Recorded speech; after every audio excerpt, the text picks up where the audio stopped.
নারায়ে তাকবীর, লিল্লাহি তাকবীর।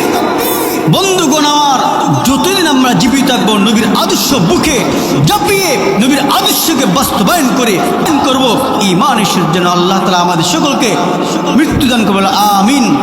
মসজিদে মিনারতে প্রতিদিন 5 বার আল্লাহু আকবার ধ্বনি হয়, ঠিক কিনা? হাইয়া আলাস সালার ধ্বনি হয়, হাইয়া আলাল ফালাহ ধ্বনি হয়। নামাজের দিকে আসো, কল্যাণের দিকে আসো ডাক হয়। কিন্তু বান্দারা বুঝে না, তারা মনে করে এই পৃথিবী মনে আমার সব, এই পৃথিবীর মধ্যে আমি থাকবো, এই পৃথিবী আমার, আমি ছেড়ে কোথাও যাব না। না না বন্ধুরা, আল্লাহ তাআলা বলে দেন আইনামা তাকুনু ইউদরিকুমুল মাউত ওয়ালাউ কুনতুম ফি বুরুজিম মুশাইয়াদা। আল্লাহু আকবার। তোমরা যেইখানে থাকো না কেন, যেইখানে পলায়ন করে থাকো না কেন, যেইখানেই থাকো না কেন, ধরে নাও তুমি একটা কাঁচ দিয়ে ঘর বানাইলা। খেয়াল করবেন আমার কথা, কাঁচ ধারা একটা ঘর বানাইলা, ওই কাঁচের মধ্যে তুমি থাকলা। যে কাঁচের ঘরে একটা পিঁপড়াও ঢুকতে পারে না, মশাও ঢুকতে পারে না, ওইখানেও মালাকুল মউত সঠিক সময় তোমাকে গ্রাস করবে, তাতে কোনো সন্দেহ নাই। ও বন্ধুগণ আমার, এই মরণের জন্য আমাদের প্রস্তুত হওয়ার দরকার আছে কিনা বলেন? প্রস্তুত হওয়ার দরকার আছে কিনা? আমার বিশ্বনবীর ইত্তেবা তরিকা কিভাবে মানবো? আমার নবী যেইভাবে টুপি পরেছেন আমাদের সেইভাবে টুপি পরতে হবে। আমার নবী যেইভাবে থুতনির নিচে লম্বা দাড়ি রেখেছেন, আমার নবী যেইভাবে থুতনির নিচে দাড়ি রেখেছিলেন সেইভাবে আমাদের দাড়ি রাখতে হবে, ঠিক কিনা বলেন? ও যুবক ভাই বন্ধুরা, শুধু মাহফিল করলে হবে না। ও যুবক ভাই বন্ধুরা, শুধু মাহফিল করে করলে হবে না। আমাদের যাদের থুতনির নিচে দাড়ি নাই, দাড়ি রেখে বলি আজকে মাহফিল থেকে তওবা করি।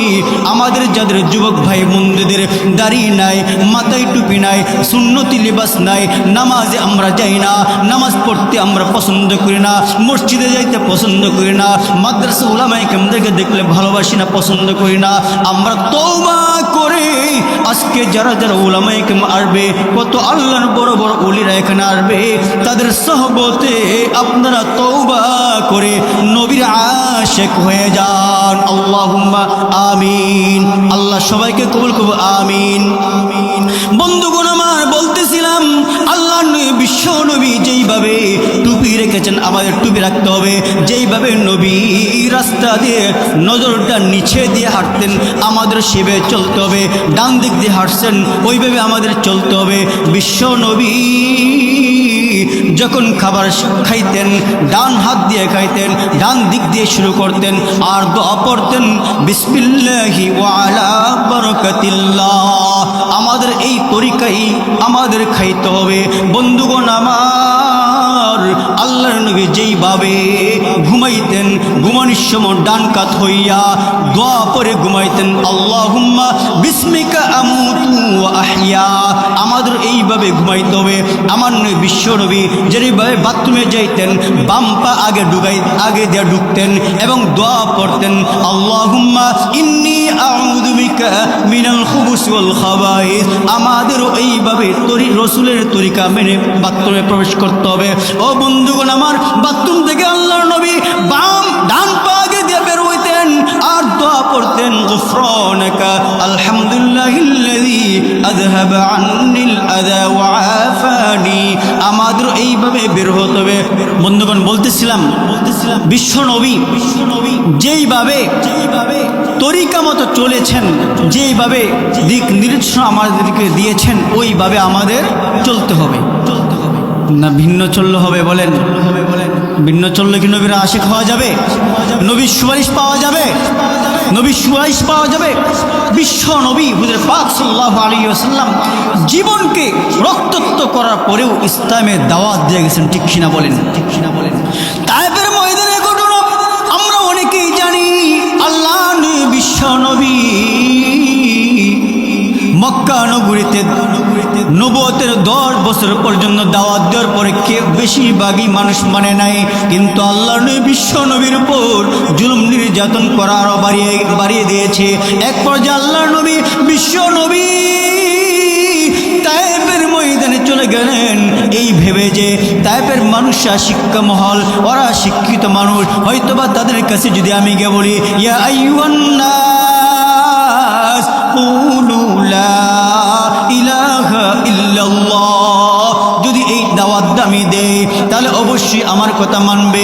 এই ভেবে আল্লাহর নবী, বিশ্ব নবী সঙ্গী নিয়া হযরত যায়েদ ইবনে হারেসাকে সঙ্গে নিয়া, হযরত যায়েদ ইবনে হারেসাকে সঙ্গে নিয়ে আল্লাহর নবী তায়েফের ময়দানে চলে গেলেন। বন্ধুরা খেয়াল করে শুনবেন আমার কথাগুলা, সাহাবায়ে কেরাম কেমন ভাবে নবীকে ভালোবাসতেন। যখন তায়েফের ময়দানে গেলেন আল্লাহর নবী, বিশ্ব নবী বড় বড় তায়েফের নেতাদের সামনে দাওয়াত দিলেন, ইয়া আইয়ুহান নাস কুলু লা ইলাহা ইল্লাল্লাহ, আল্লাহ ছাড়া কোনো মাবুদ নাই, তুমি স্বীকারোক্তি করো। ওই বড় বড় কাফের মুশরিকরা, তায়েফের নেতারা মানিত না, বরং তায়েফের ওই বখাটে দুষ্ট ছেলেদেরকে আমার বিশ্ব নবী রাহমাতুল লিল আলামিনের পিছনে আরো লেলিয়ে দেয়। নাউযুবিল্লাহ।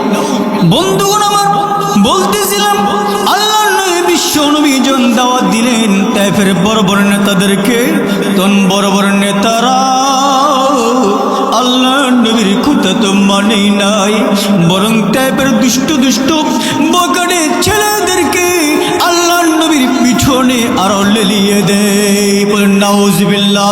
ও বন্ধুগণ আমার, নবী গিয়েছেন ইসলামের দাওয়াত দেওয়ার জন্য, নবী এতিম,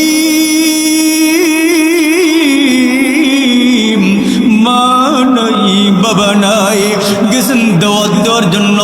ওই তখন ওই তায়েফের ওই বখাটে ছেলেরা, ওই বখাটে দুষ্ট ছেলেরা আল্লাহর নবীর ডান দিক দিয়ে পাথর মারে, বাম দিক দিয়ে পাথর মারে, পিছন দিক দিয়ে পাথর মারে, সামনে দিক দিয়ে পাথর মারে। আমার নবী এতিম, নবীর সঙ্গী যায়েদ ইবনে হারেসা ডান দিক দিয়ে যাই ফেরানোর জন্য, ওরা বাকি দিক দিয়ে পাথর মারে নবীকে।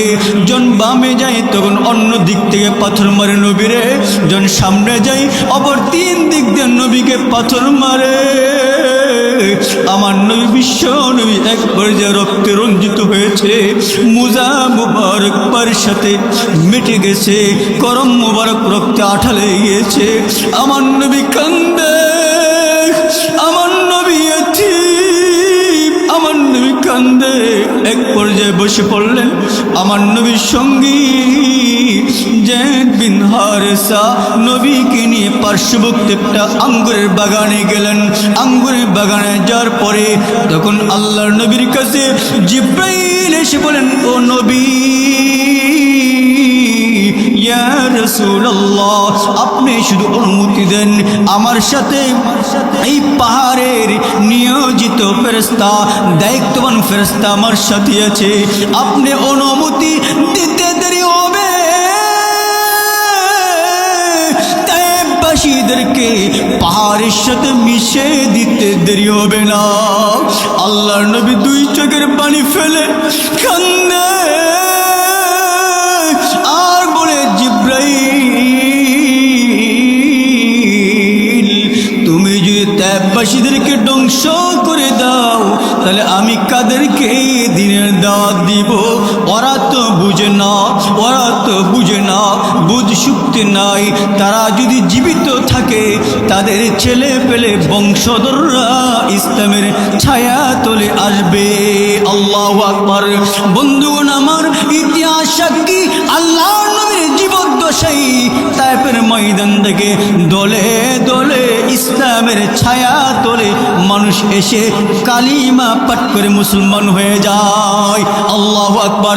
এই জন্য কারা কারা নবীর প্রেম বুকে নিয়া, নবীর আদর্শ বুকে নিয়া জীবনকে বাজি রেখে ইসলামের বিরুদ্ধে যারা কথা বলে, নবীর বিরুদ্ধে যারা কথা বলে, নবীকে যারা কটূক্তি করে, কারা জীবন বাজি রেখে আমরা মাঠে নামতে চাই, হাত তুলে দেখে দেই।